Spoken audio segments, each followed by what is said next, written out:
neighborhood groups. We're back at Harshel Lake at East Fork State Park in Cincinnati, Ohio. Gary Ball with Steve Gladstone, and we're ready now for the big event, the 1992 Men's Varsity 8 Collegiate Championship in rowing. And let's take a look now very quickly at the teams and the lane assignments. In lane 1, it'll be Princeton. Coming out of lane 2, Cornell. Out of lane 3, Penn. Lane 4, one of the favorites, Navy. And lane 5, always a great rowing team, Harvard. Lane 6, it'll be Dartmouth. And lane 7, a latecomer to this championship, Washington. Steve, the lane assignments, obviously those middle 4 stick right out, glare right out to you as the favorites coming into this event. Yeah, I would think so. I mean, all those crews have swapped races this spring, and they're all strong. They all have their own special skills. Harvard and Dartmouth are particularly physical. They're great, big, strong crews. And Penn, slick, very, very capable technically, could put on a great sprint. And Navy, with the introduction of these new blades, has been a real force in the latter stages of the season. So it could be a real tussle. And understand the crews on the outside. Princeton, Cornell, and Washington are also there, and they believe they could win, and they're here, and they could. And Steve, the familiarities there. All these teams have competed against each other, either in the Eastern sprints or around the area. You know, they're familiar with each other, so that could be a big factor as well. Sure, I think strategy is going to play a role, and I think everybody knows how everybody else races. It's like running a mile. People know when they're going to make their moves, and they have to have the capability and the intelligence to respond to them at the right times. You'll be in the chase boat for this championship. What will you be looking for from your chase boat to see the different moves and maneuvering and a chess match, if you will, out there? Well, you know, you can tell when you're on the water, when you're close to these crews, when they are making their moves and when they're expected to make their moves. And we'll see how people respond to them. Dartmouth, very, very strong in the third 500. So we'll be looking for their move there. Harvard, I'm sure, will try to take it away in the second 500. Navy is strong over the course. Penn, great sprinting crew. And as I said, don't rule out Princeton, Cornell, or Washington. Well, Washington coming out of lane 7, they know that they're a Johnny-come-lately, if you will. With the 6 lanes, they would not even be in the championship event, but they're in there. Maybe that'll get them a little bit more fired up, a little bit more incentive, if you will. Sure. I mean, emotion, as in all sport, plays an enormous role, and particularly emotion where people are saying, look, you're not in it.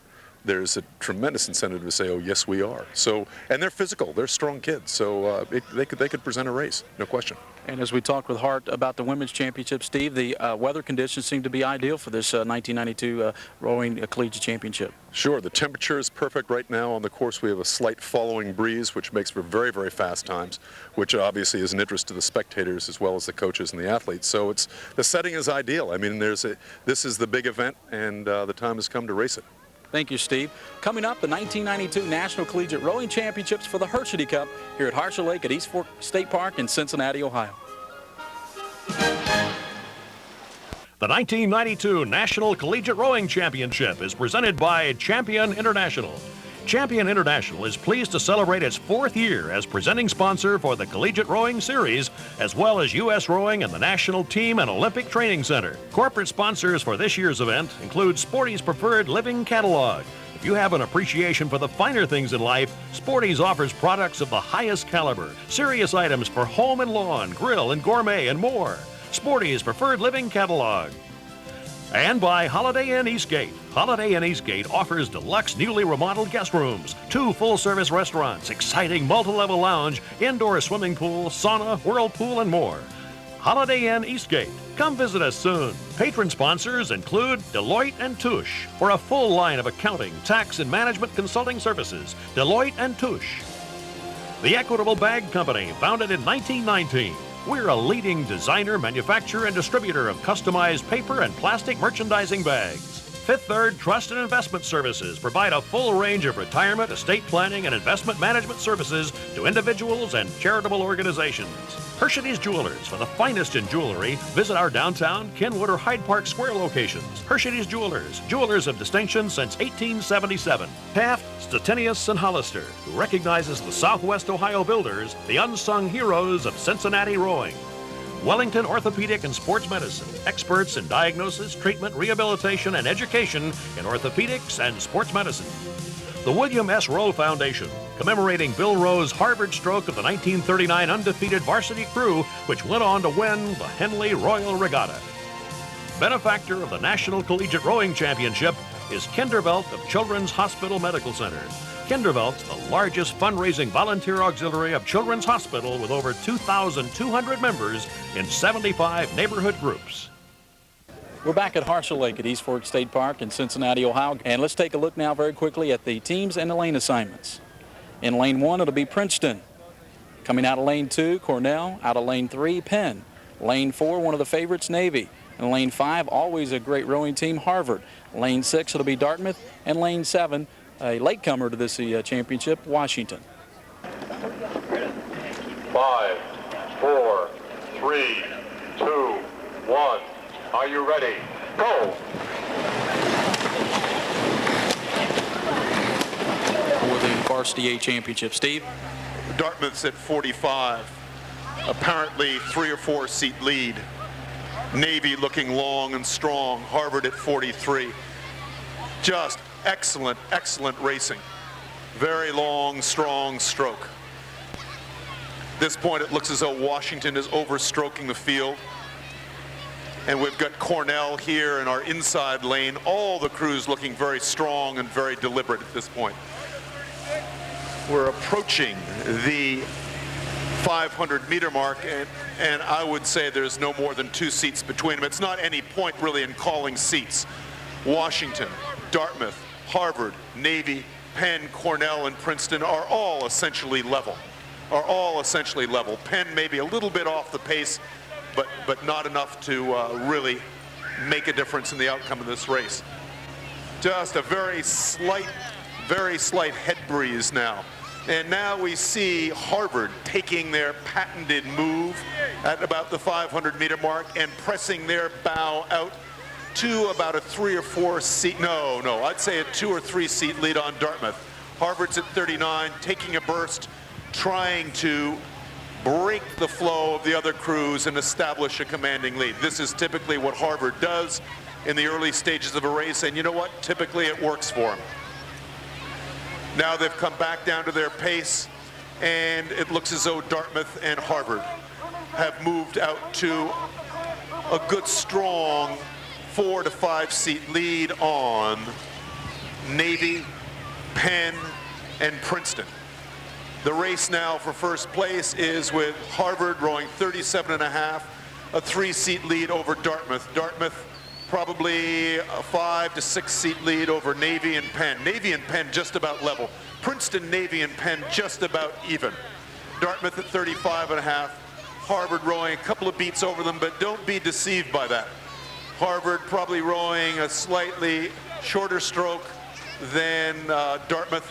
But at this point, Harvard holding their 3-seat lead over Dartmouth. Dartmouth 4 or 5 seat lead. Now we've got Penn taking about a seat. Penn and Princeton taking about a 2-seat lead over Navy. Navy and Cornell a lot about level. But what we have here is Harvard taking a very aggressive stance in the race, opening their lead to about 4 to 4 or 5 seats. Now Dartmouth smartly is coming back at Harvard.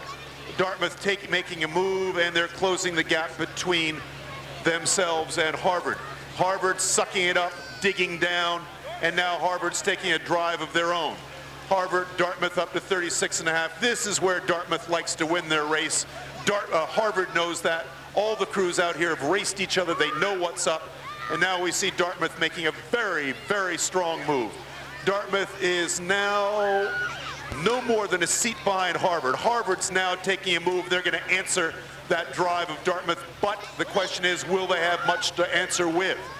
Dartmouth now 35.5 and apparently moving on Harvard.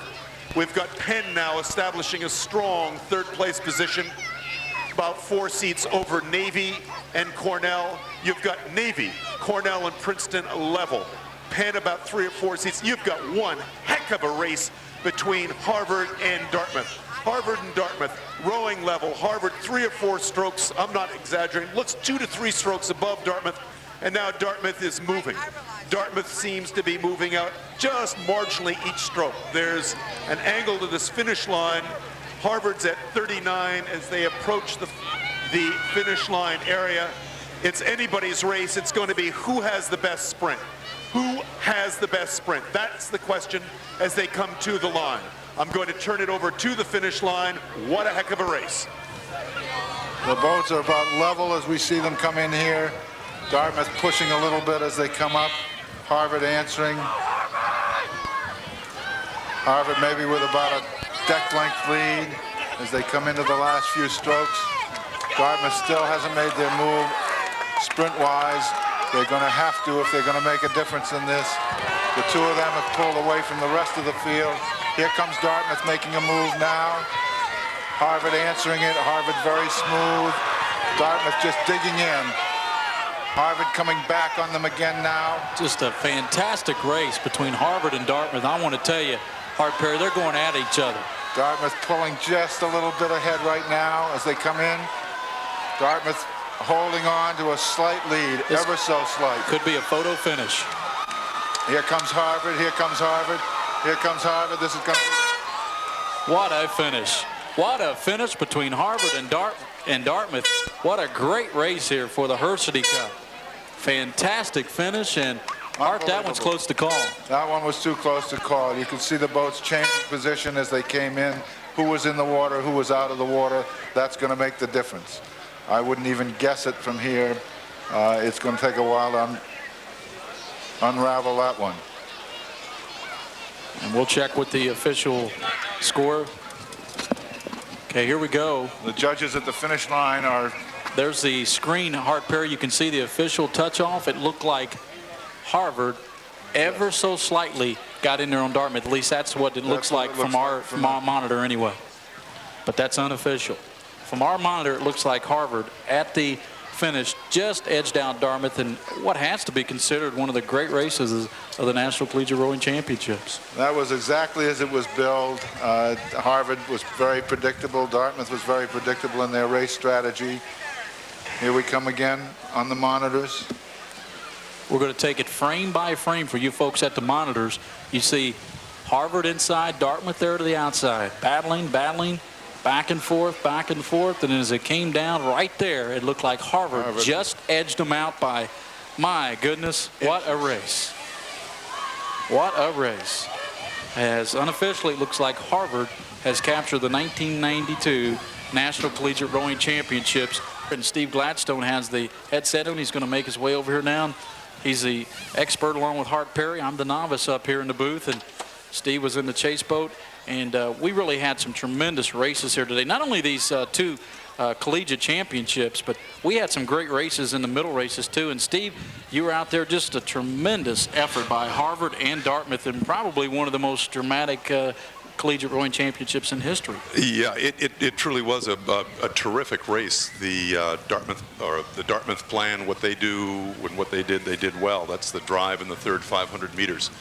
What Harvard does is look to push it open in that somewhere in that second 500, and they did that. Dartmouth responded. It was neck and neck all the way down the course in that last 1,000 meters, and you got to hand it to both those crews. They're just they raced their hearts out, and it was a wonderful race. Look at the blow up of this finish here, gentlemen, and that'll give you an idea. Check it out there. There is a blow up as they zoom in. Look at that finish. Harvard, hope all the people here are at the monitors, because that is a great shot right there. Boy, that sure is. And when it's blown up, you can see the results. Yep. That was a bow ball victory for the Crimson. That was literally inches, Steve Gladstone. Yeah, literally inches. Yeah, probably 2 or 3 inches, and it's just a real courageous effort on their part and the part of the Dartmouth crew. Don't forget them. Congratulations to Harvard, 1992 National Collegiate Rowing Championships, as they make their way up to the platform here to receive the championship awards here.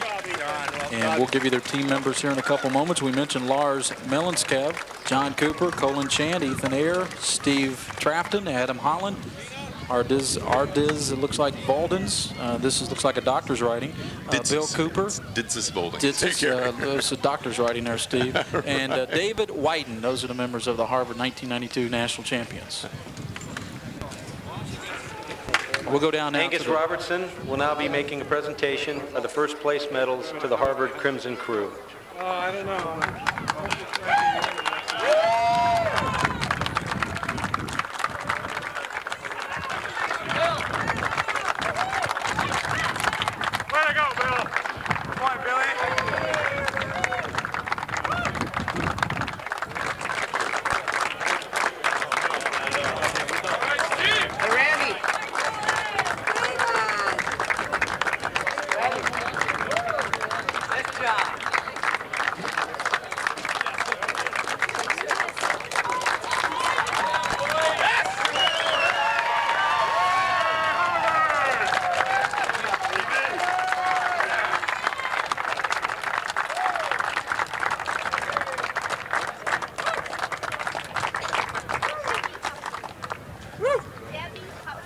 At this time, Debbie Huffman will be presenting sector watches to the Harvard crew.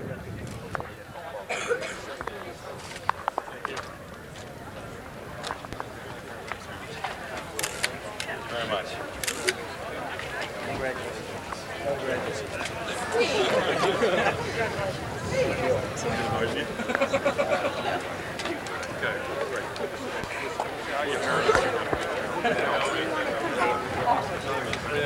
How close was it?